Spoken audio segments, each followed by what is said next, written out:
За трета поредна година организираме Hall Masters, част от голямата барманска програма Bar Masters. Аз съм Димитър Петровски и ви каня да преживееме от юни до септември тази страхотна коктейлна програма с награден фонд 6000 лева.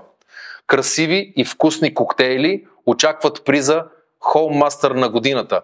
Запиши се да преживеем заедно Hall Masters 2024. А сега ще ви покажа няколко трика за приготвяне на коктейли у дома. През 2008 година Йорк Майер създава коктейла Gin Basil Smash. Аз ще ви покажа как да го направите в домашни условия в една интересна интерпретация.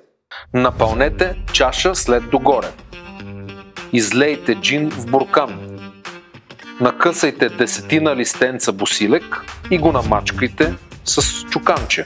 Изцедете лайм, като нараните пулпата с помощта на нож и изтискате половин порция лайм.